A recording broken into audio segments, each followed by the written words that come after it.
Bell, Here. Mr. Brown, Ms. Carter, Here. Ms. Friedman, Here. Mr. Denine, Reverend Gordon, Here. Ms. Harding, Ms. Mendoza-Locke, Yes. Mr. Knowles, Here. Mr. O'Connor, Here.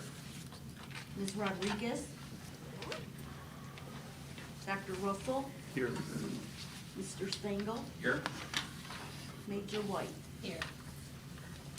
Okay, thank you. Okay, recognition of visitors.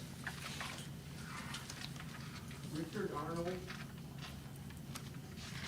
Just us? Okay. I'm Judy Koval, from Unison Health. I'm Stacy Lawson. All right, welcome.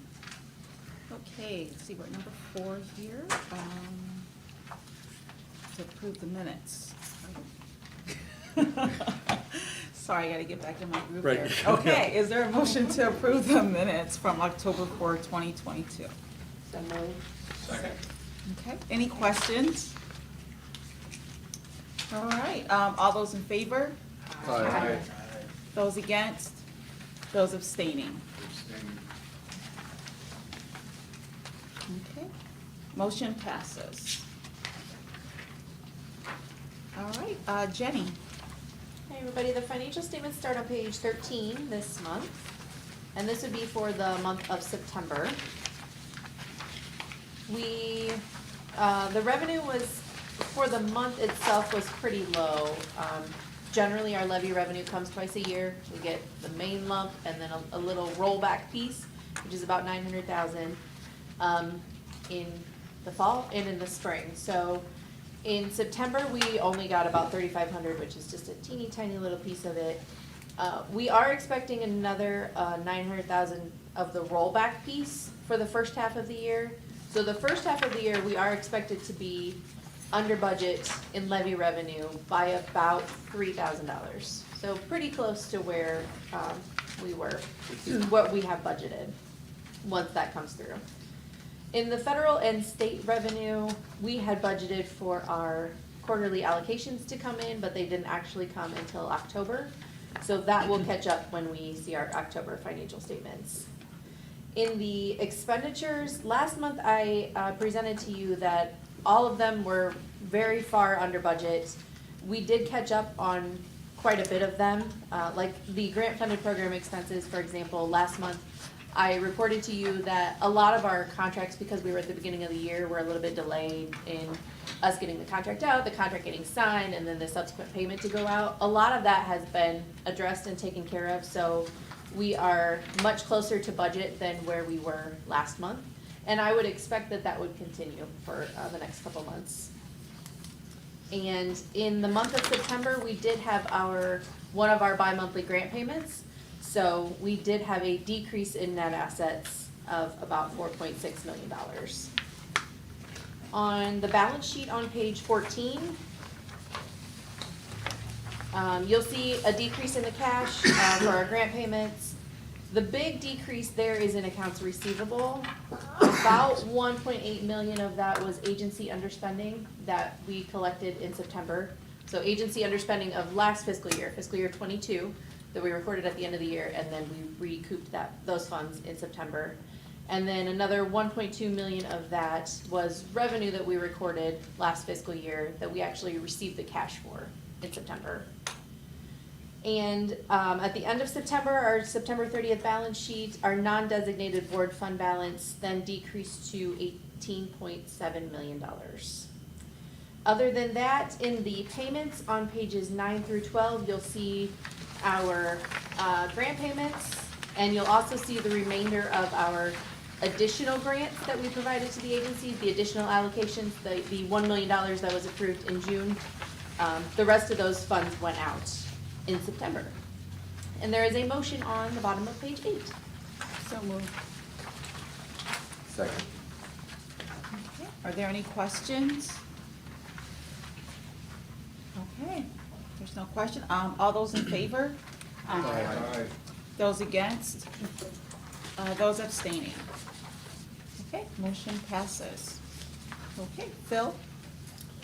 All right, I'd like to turn your attention to page 15. We're going to go over the interim strategic plan progress report, as we promised that we give you an update on our current efforts on our interim strategic plan. So you should be looking at this document here. It says Mhrsb interim strategic plan progress. Basically, this document was created by Redcon, who did the 18-month strategic plan with us back in January and February of 2021. So this is a part of the document that they gave us, which just has all the important stuff that we need to go over today to provide that update to you. The way that it reads is you have the pillars all the way on the left, and there's 4 pillars identified. Those were structural racism and equity, pandemic recovery, systems and processes, and services. With that, the document kind of goes left to right, breaking each goal down to objectives, breaking the objectives down to strategies, and the strategies down to action items, which then lead to the success measures. And you can see in the actions column, everything is kind of coded in a color, and the key's on page 3. So you have green, which is achieved, yellow, partially achieved or needs work, red, or this orange color, which is not yet achieved, and then there's 1 in the pandemic recovery section or pillar that does not apply. So we can kind of start with the structural racism and equity, and I'll give a brief overview of each of the pillars. So we did a lot of work with Dr. Patrice McClellan, and she came in and did some trainings with the leaders and staff here around health equity. We also did a equity and action strategy document with Rama, who is also going to lead us through the next strategic plan as well. So that was a big component of this pillar here. We continue to improve the hiring process, asking better questions specifically around health equity. Dr. Carter and I here at the board have been working on better ways to track that and to kind of break things out a little bit better so we really understand the health equity questions that we're asking, how we're scoring them, and continually improving that process. We've also reviewed policies and procedures with a tool that Ms. Dolores Williams, who was the prior health equity director, developed. So we went through all our policies and procedures with that health equity lens. We've allocated money, capital improvement and trauma-informed care certifications with our providers, which was roughly a $1.8 million allocation back in April of 2021. And we also are seeking applicants for our diversity, equity, inclusion and belonging managerial position here at the board. So that's another position that kind of came out of the strategic plan. And right now there are a few things that we need to work on, and we're hoping that DEI and B manager position can help support the areas in the pillar that you see noted down here in yellow that do need some work. So we'll move to the pandemic recovery. That, like I mentioned, that $1.8 million that was allocated in April for capital improvement and trauma-informed care also kind of goes along with our pandemic recovery efforts. You can see that there's one on there that's grayed out, which was establish a key stakeholder group to address pandemic-related issues. We didn't really need to do that. We knew who those stakeholders were. We were in constant communications throughout the pandemic with our providers and other admin staff at those agencies. So we had a pretty good idea of who our stakeholders were, but we never really composed that group in a formal basis, I guess. You know, we had a COVID-19 page on our website, and we were consistently sharing information and updating regarding COVID. So our communication efforts were very much apparent during that time. One of the things that we do need to continue to work on is that pandemic disaster response plan. And we started working on that during the pandemic. You know, we had LogMeIn, so people had access to their physical computers. We also had the accounting software that was migrated to the cloud, but we did notice that we need a better response for if a pandemic, you know, occurs again, and we have to work remotely.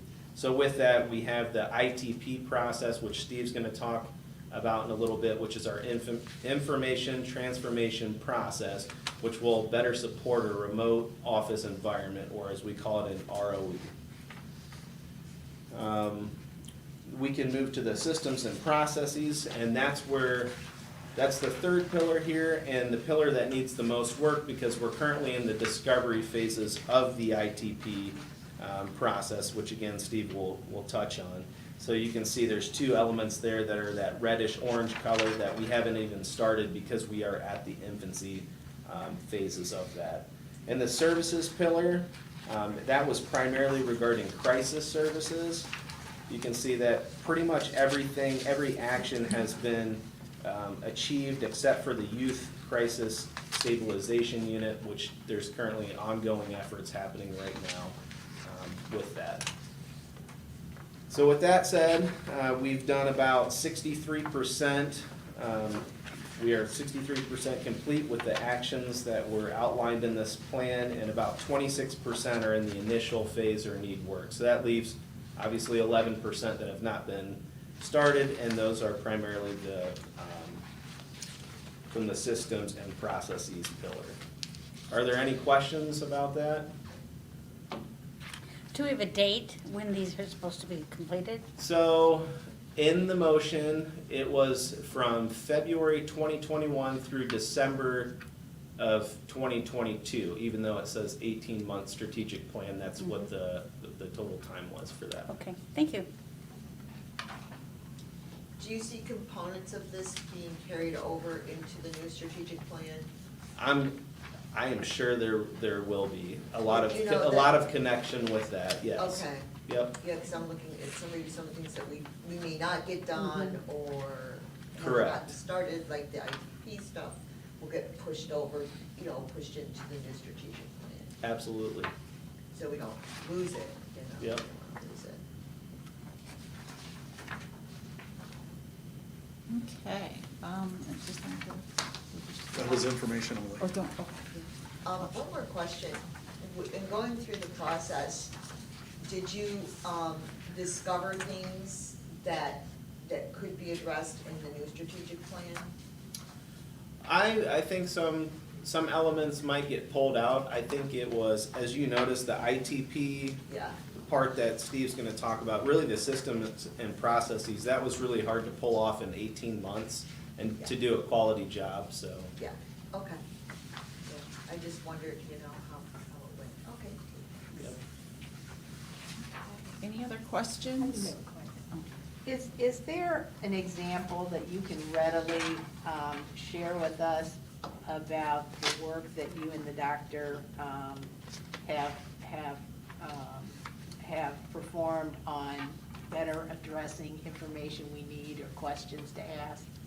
So he's worked significantly on gathering health equity related questions, and what we've done is we've color coded the questions based on certain competencies. So we're addressing, I can't tell you what they are offhand, like some are soft skills, some would be health equity related, some would be communications, and as they ask those questions, they get coded.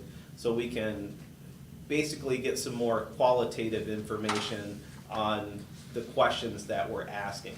So then you can kind of break that down and see, are there certain people that might be asking a question, you know what I mean? And really kind of break that down to uncover some things we might not have uncovered before. So it's just a better way of tracking that, those questions that we're asking. And are the agencies receptive to these questions and this work, or are we getting pushback? So they're questions for board new hires, not provider Oh, okay. hires. Gotcha. So, and Okay. since we have so many open positions right now, I think there's what, Scott, 7, 6, 7? 6 now, I believe. 6 now. So because of that, we really want to, this is our opportunity to really redesign how we're doing that Gotcha. and kind of move forward with that. Okay. Thank you. You're welcome. All right, any other questions? Okay, if not, Steve. Good afternoon, everybody. On page 15 and 16 of your packet, you'll find an update on the board's infrastructure transformation project, ITP. We throw around a number of acronyms pretty frequently, so remote office environment, ROE, ITP. So please, if I'm going, I won't say too fast, but if you have any questions or if I throw an acronym out there, please let me know. We have as much time as you need, obviously. As Phil just mentioned, the ITP is a direct outgrowth of the previous 18-month interim strategic plan, which sunsets at the end of December.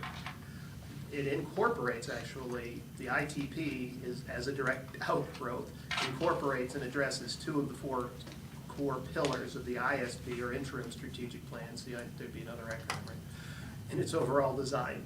The ITP specifically addresses Pillar 2, entitled Pandemic Recovery, which anyone who lived through it worldwide can tell you it was a significant worldwide event. And as Phil mentioned earlier, we were able to sustain operations, day-to-day operations and longer-term operations, but it was a struggle, and the pandemic absolutely positively surfaced significant issues in the way we responded. And it was obviously I shouldn't say obviously, it was critically important to us to be able to continue with the provision of the services we're charged with. So that was the first pillar that we looked at, and it obviously tied directly into the interim strategic plan. The ITP also incorporates Pillar 3 of the ISP, which has the objective of a comprehensive data-informed decision-making process. It has been a goal of this organization for many, many years to be a data-driven organization. That is the model that most organizations have been going for the last 10 or 15 years. The ITP is a method through which we will achieve that. If we can make better decisions, we will be better stewards of the taxpayer money, and we will be able to help the individuals we're charged with helping in a more effective and cost-efficient manner. So those are the two key components. A very brief, I won't bore you with the history of it, but back in April of 2022, we released our RFP, another acronym, request for proposal, for the first phase of the ITP. The ITP is actually a 4-phased operation. There is an initial discovery on the day-to-day operations of this organizational headquarters, if you will, the board itself, as in the board staff and how it functions as an entity and or organization. The discovery phase was started roughly, the RFP began in April. We actually selected an organization, Ascend, which I've spoken about before, back in June, and then in September, Ascend began the process by coming to our offices and conducting a very thorough 2-day on-site discovery of our organization, how we work, what we do, strengths, weaknesses, and all the different various components of how day-to-day and longer-term operations occur here. One of the components of the discovery was will be essentially a report and a series of cogent, clear, executable recommendations for phase 2, which is the implementation. So if you think about it, we wanted to know, what do we have, what's not working, what kind of improvements need to occur. That was phase 1, and the end product is, from phase 1, we're going to create essentially a report, and the report will tell us these are the things we recommend you do. You're going to need for phase 2 to take these recommendations for the implementation phase 2, and we're going to, the very first component of phase 2 will be, for the implementation, will be the creation, and this is in a January timeframe, of an RFP for a prime vendor or general contractor who will support the effort and essentially act as our general contractor as we contract with various entities to implement the infrastructure transformation.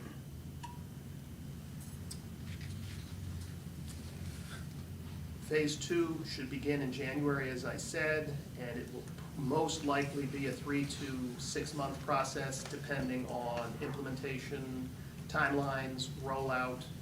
Some of the technology pieces have some timing, not issues, but timing components that need to stair step so things fall together. We have different software licenses that we have to sunset and a few other things. I won't go into a whole lot of detail, but it's essentially by July, phase 2 should be complete. After the September board meeting, we presented that the state fiscal year '22 spending was roughly $2.25 million below its anticipated amount. In addition, in anticipation of this underspending, the board had allocated approximately $1 million back to the agencies, I believe in June. To secure funds for a substantial portion of the ITP, board staff have recommended that $1.2 million of the remainder be set aside for the ITP. The estimate of the expense is based on the recommendations and anticipated costs provided by Ascend, but should be considered very candidly a minimum necessary to complete the project, given inflation. There always seems to be something that occurs, so we wanted to be very open and candid with you. We're not saying it's going to cost this specifically, but we wish to have this much money set aside in anticipation of the implementation for phase 2. And then phase 3 is the discovery process for the system as a whole, where we will essentially replicate the discovery process across the county and all of the service providers within the county that we work with. So what happens if you're short, if you do that? I'm sorry, sir? What happens if you are short in your expectations? You don't, I'll be very candid with you. We will have to, either the project has to be rescoped, or we have to come back and ask for more funds. What exactly are you doing for $1.2 million for, in terms of this plan? Like, what is that, like, what was included in that? That was like new computers and? Functionally, yes. When Phil mentioned a remote office environment, we are taking a lot of the equipment we have here, a lot of our infrastructure is functionally roughly 20 years old. Our servers, licensing, most of our equipment here is probably 8 or 10 years old. When the analysis was conducted by Ascend, the term they used was antiquated.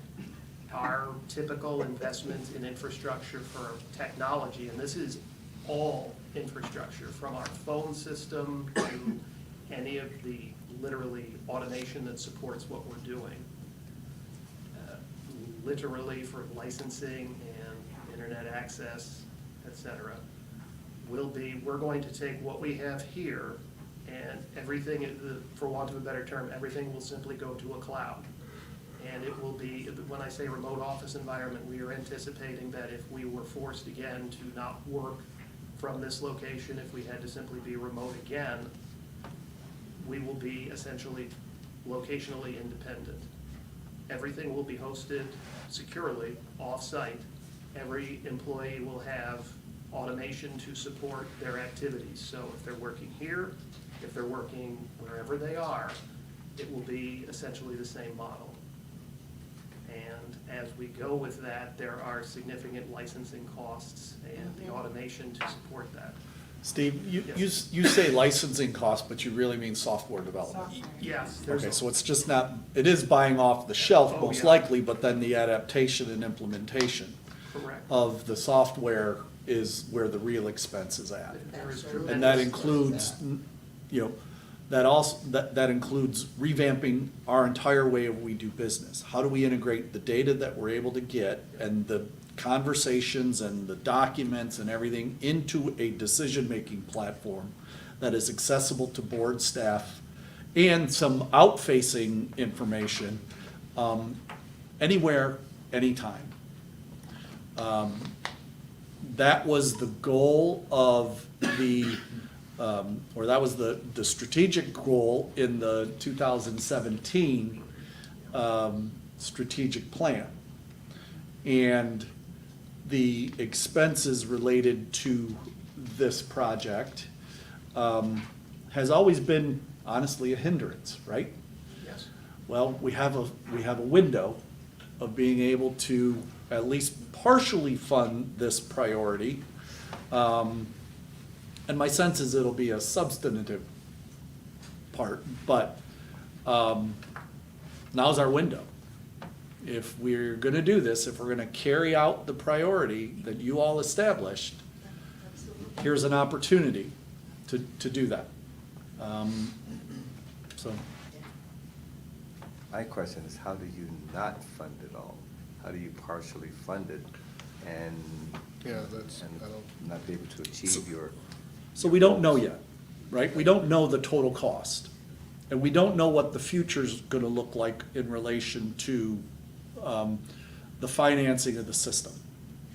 So all we're trying to do now, and I guess this is a good time to mention, we're revising the motion that you have in front of you. Because we did not, our finance director, did not like the word allocate in the motion. So we're simply just asking you to designate that portion for this project, not allocate it to any one thing. I don't know how much we need to ask you for, right? We haven't been through that discovery process yet. But 1.2 million seems like a really good place to start. Well, when you get into customizing software, I've done it several times, you know, it's anybody's guess at the end of the day what it's gonna end up costing. They can estimate and they can give you a figure, and then you think of, oh, we should do this. We need to incorporate that. We need to tie this into this now. so then I would like to see in this plan, something that, like a plan moving forward where this doesn't happen again. That we keep everything updated. That we keep doing it all along, so there's not All this along. Yeah, gigantic I think- sum Oh, that yeah. you're asking for. But also get everybody in the same room that needs to be involved, so that we don't have people coming back and saying, oh, we need this, we need that later. So like, to do that all up front and close the window, like if this is what we got. Well, the wonderful thing, unfortunately, was the pandemic, because it said, hey, you guys, wake up, you need to fix this. And, you know, and all of us were like, okay, you know, you just do piecemeal, but this is basically, we've gotta do it. Yeah. Yeah, we have to, there's no doubt about To be that. candid, we have deferred upgrades and a number of things over the years based on the Right. fiscal situation. Mhm. We are currently running older operating systems on servers. We have done these things based on, absolutely, to give you a very candid amount. Jenny could correct me, but typically, if we've spent $15,000 a year on all automation, I would be pretty much amazed. I believe it's less than that. And what would be typical for an organization like this, would you guess? On a 3-year cycle, the typical recommendation for hardware and software, it's a revolution, obviously. You could spend for an organization of this size anywhere between, with licensing costs, maintenance, deferred backup systems, all of it, you could easily spend $100,000 a year. And candidly, I've been here 23 years. It has not been, we have not had the wherewithal, and there has not been the push, the strategic imperative. COVID helped, but just in general, the board, since Scott has been here, the 12 years Scott's been here, his strategic imperative is to make data-driven decisions. And I had to tell him, we do not have the infrastructure or the capacity to do the things you wish to do. We can do certain things, and we have, to give you a great example, we have 23 years worth of all the claims data that has passed through here. We have made certain, we have all of it, but everything is locally backed up here and then backed up to the internet, but you can't access it readily. Most of the things we have, we've done the very best we could with what we had. It's called piecemeal. Yes, but Andrea has been associated with the board. You've seen it. It's neither here nor there, but it's just very candidly, we have not spent the amount of money we potentially could have when we needed to sometimes. And for whatever, there were plenty of good reasons, but we just did not. Well, I would like to see that not happen again. Right. Yes. I think we all. Agree. I I think we're all in agreeing with that. I think, Doc, we are with you on this. And that it's baked into this, that we will, in fact, I won't say allay the concern, but Phil and I have had the discussion, as a matter of fact, as we've worked with the vendor. I don't believe it really makes sense to purchase hardware anymore. I'd rather lease things. Because when you lease things, the vendor is responsible for all of the maintenance, the vendor is responsible for these things, and then by Updates, default, all that. you have a choice. Well, if, okay, the lease is over, you don't have a computer anymore, you don't have a this, you don't have a that, now you gotta keep paying for it. So that forces you to essentially stay more current. It costs a lot more money, and it's a resource allocation issue, and it's, but I absolutely, that is a spot-on question, and that is absolutely baked into the process. I will not tell you sitting here today that we will catch everything. Of course. We can't. Of course. And Ohm's law talks about technology every 18 months doubling capacities. And we are working and we're beating the vendor pretty hard as far as we want to know this, but have you thought about that? Phil just came up with a great question about telephony issues. How are we going to be looking at this per se? It's an older type of technology. People still use faxes though, and they're HIPAA compliant. How is that handled? What does the vendor do? I don't want to, go way down on that, but we're absolutely, yes, sir. This is for you two. As I recall, it was a couple years ago, when I got this information, and it was, I can't remember when, but aren't we sort of hogtied on our internet capacity in some way, shape, or form? Because of the building, was it? Yeah, here is the internet story. Because we're talking about infrastructure Oh, yeah, and so on and yes. so forth. We actually, years ago, Lucas County received a grant for fiber optic cabling. There is actually fiber optic cabling that runs from this structure over to the county courthouse. When I started here 20-some years ago, our internet was actually provided by AT&T through a broadband agreement that the state of Ohio paid for. So it was essentially running over a phone line. And it was a 1.4 megabit per second line, the T1 line. You can't make this stuff up, but I've been here a long time.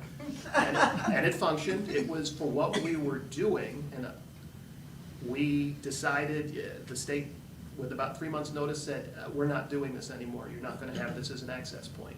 So we went with AT&T, incredibly expensive. We asked Buckeye Cable, can you bring service here? There is no service here for you. It would cost at the time $30,000 to put a drop here. So we actually worked with Lucas County Information Systems, who had what's called dark fiber. It's some of the fiber optic cable they're not using. So we are actually bridging Buckeye Cable, or actually Buckeye Telesystems Internet, from the courthouse through a borrowed cable, through a borrowed fiber optic cable down to the 7th floor, and then that's how we actually are getting out on our internet right now. And Buckeye has been able to increase it, but we pay a reasonably hefty price. And yes, it is a single point of failure. It's one box. That's all we have. And that's true up downtown. When we moved to our new building, the Fair Housing Center, that building had zero internet, nothing. No cable, no nothing. And it took us 6 months to get it because they had to build it. The investment is, It is. I don't want to take a lot of time, but all of that equipment actually sits downstairs on the 7th floor in a room we have to share with Lucas County Children's Services. And one day, not that long ago, our internet went out, and Scott says, what's going on? I don't know. I go downstairs, and a workman had gone in there, he was doing something, and he had thrown a tarp over the box, and it overheated, and we lost, yeah. So when I say infrastructure, it's pretty much everything we're doing and how we are doing all of the business, from the phones, the faxes, it isn't just computers and servers, it's everything. It is how we do business and how we manage the information and how we're gonna deliver that information to the staff, to the trustees, our website, to the public through forward-facing things too, so. But yes, you hit, yes, it is not terribly robust. So with that said, oh, I'm sorry. So go that ahead. raises the question, at least in my mind, about continuing to occupy this space or looking elsewhere if we're making an investment. And maybe the question is premature, but somebody's thinking about that? We are I know absolutely. we talked about it at many years ago when I was on this board? We are absolutely thinking about that. And we are actively in conversations with the county commissioners regarding what's going on with this building and other options. Because ideally, I think we'd want our box to be next to us, In our server room would be great. so we don't have yes. a It target just- thrown over it. Well, the Technically, phones we are on the wouldn't have a server ninth room. floor. It's, our phone system is on the ninth floor. It's, Antiquated. that's what You're they the say, chair. yes. It is.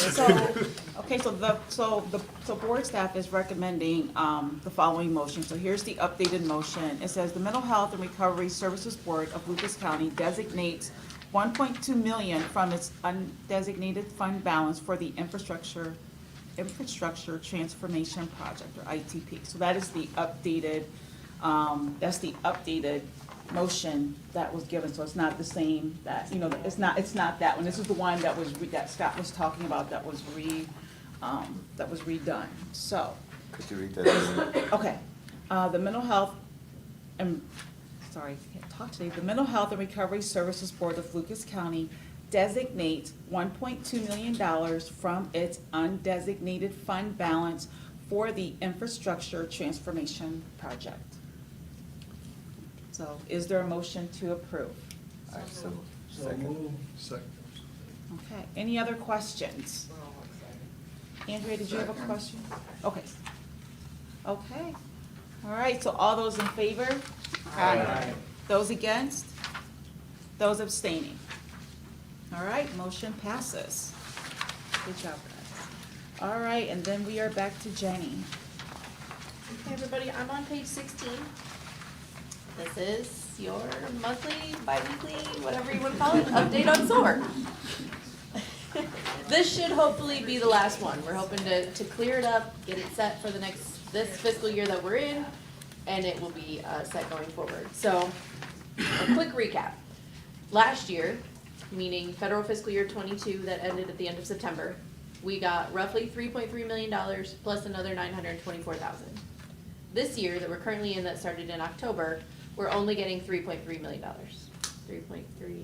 3.333793. We have also been informed that then in fiscal year 24, federal fiscal year 24, we're expected to only be about $2.4 million.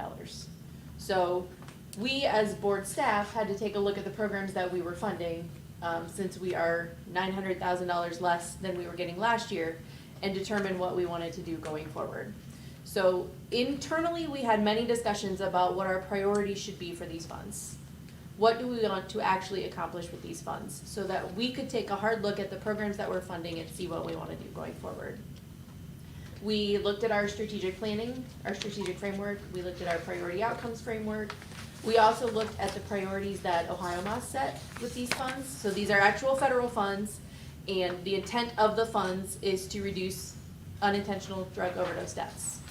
So we set two main priorities in what we wanted to fund going forward. The first being a direct reduction in overdose deaths. So something that's actually directly impacting, and then providing equitable access to care. So when we looked at each of our programs, we looked at how they were meeting both of those priorities, and then we set a priority for each of the programs and determined funding from that.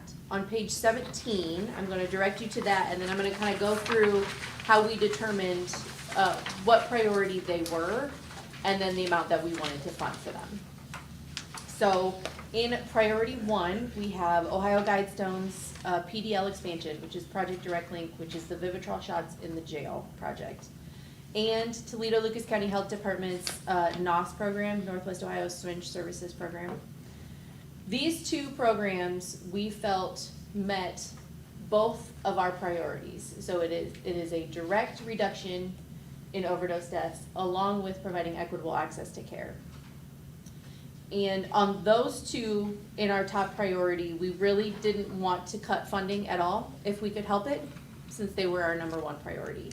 In the second category, we have new concepts, treatment for members of minority communities, and UMADOP's prevention, intervention, and recovery supports. Both of these programs also met a lot of the priorities that we wanted, but both programs also had aspects of them, like prevention, that didn't necessarily meet the priorities as much as priority one projects, if that makes sense. So, new concepts, for example, they were getting a little over $300,000 last year for treatment for members of minority community grant. When we got that additional $900,000 last year, we gave it to New Concepts. New Concepts used it to expand that program and expand their prevention efforts and recovery support efforts to help that program along. So internally, we had discussions about what aspects of the program we would want to keep and which ones meet our priorities. So we have them in priority level number 2. Both of those programs, New Concepts and UMADOP, we had a 5% reduction on actual spending from federal fiscal year 22. For New Concepts also specifically, because they had such a large grant last year, we also took another $250,000 off of that in order to move it to other priority projects. In priority level number 3, we have our recovery housing programs. So these programs are fantastic, but they're not necessarily a direct reduction in overdose deaths as much as priorities 1 and priority 2. So in our recovery housing, we had a lot of discussions internally about how we want to fund that going forward. We looked at the number of beds they have. We looked at the fair market rate for the number of beds. We first simply said that seems like a reasonable way to provide the funding. Then we had more discussions internally about if we just give them the funding for the housing, that's not necessarily covering some of the other expenses that come along with recovery housing. I'm thinking like utilities, peer support, some of those kind of expenses that we do want to support that would not necessarily have been picked up with that straight calculation. So we looked at the spending that these programs have had for the last 2 years.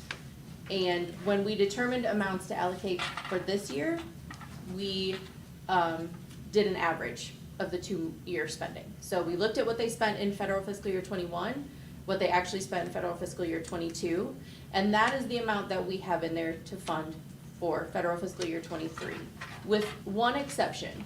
When we looked at the average spending for these houses by bed, we realized that there was an outlier in Ohio Guidestone's program.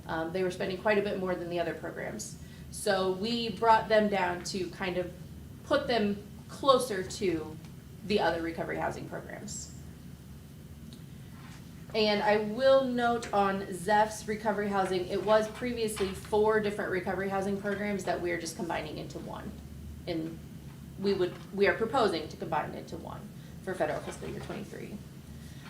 In priority 4, these programs meet both of our main priorities. So they have a direct reduction in overdose deaths and or equitable access to care.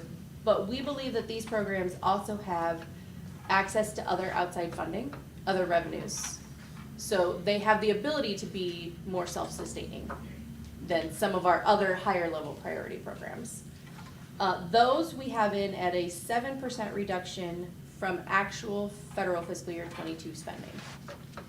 And then in priority 5, it's along the same lines. Both of those programs are great programs. We find a lot of value in them, but they're not necessarily meeting the same, I keep saying priorities, but the same goals as some of our other higher level projects. And those we have in at a 10% reduction from their actual federal fiscal year 22 spending.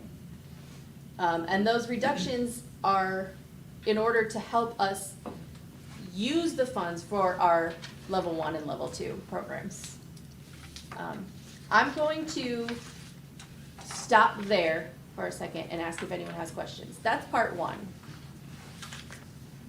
Do these programs, do they ever have a chance to argue their case before you as to how much of reduction they would take? That's a good question. If this was during a regular process, an annual allocation process, there would be that conversation and appeal process. But remember, this is state funding. The state decided that we would have less money to spend this year than next. So our traditional process is to pass that along to the providers, because we did not establish, nor did we enter into getting the state opioid response grant with an expectation that we would continue funding these projects. However, several of the organizations have already called, and we have had conversations about why we chose to reduce or make the recommendations. And, I'm sure they would. yeah.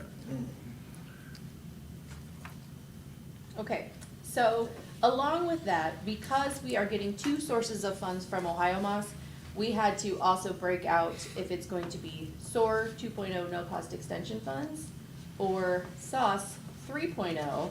So you can see at the top of page 17, it also has the funding source broken out there. So there was a little bit of rounding that we did to make those dollar amounts equal the funding amounts from OMOS.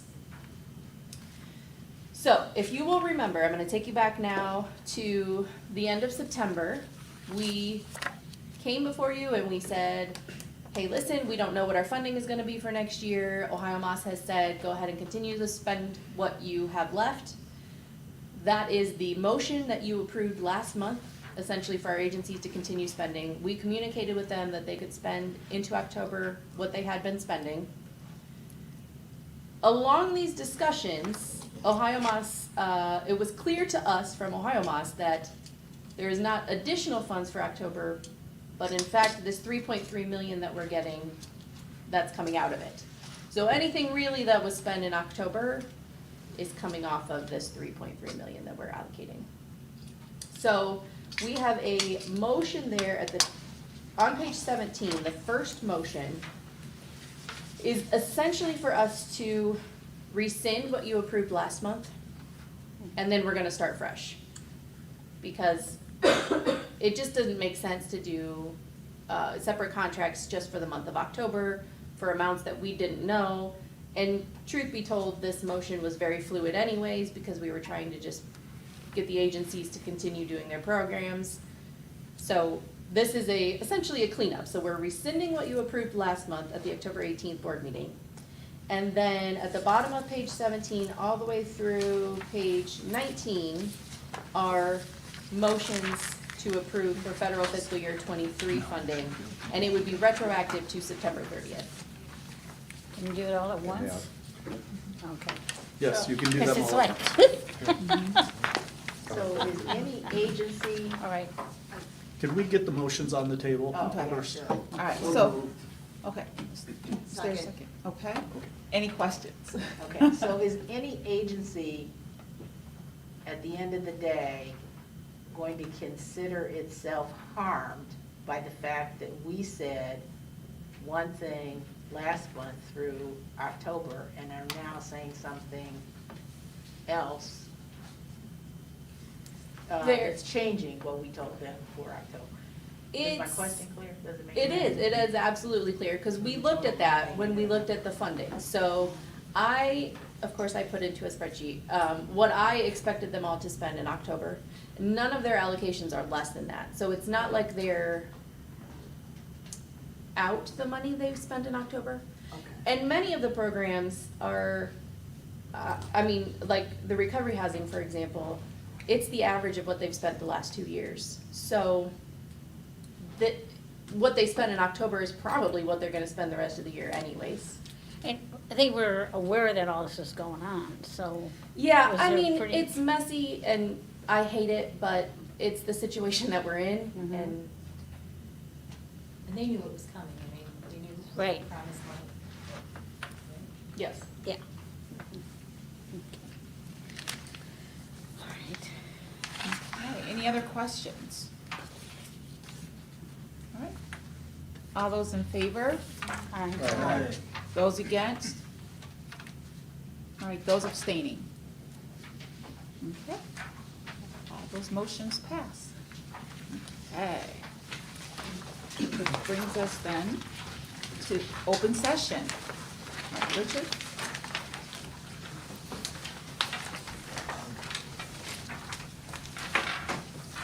It's been something of a tense day at One Government Center, so bear with me, I'm still a little shaky. I knew something was wrong when I saw the agenda review today. It says they're spending $50,000 to change the lock on every city office in Government Center. That's never a good sign. And they piggybacked a meeting. They were supposed to have an agenda review at 2, and they were supposed to have a meeting on trees at 4, but they scheduled a special meeting. It was posted at, I believe, 12:36 yesterday afternoon, and it was to discuss the employment of the city auditor. So they met, they went into executive session. I saw something I never saw before. Katie Moline voted against executive session. She wanted it to be discussed in public. No one would support that.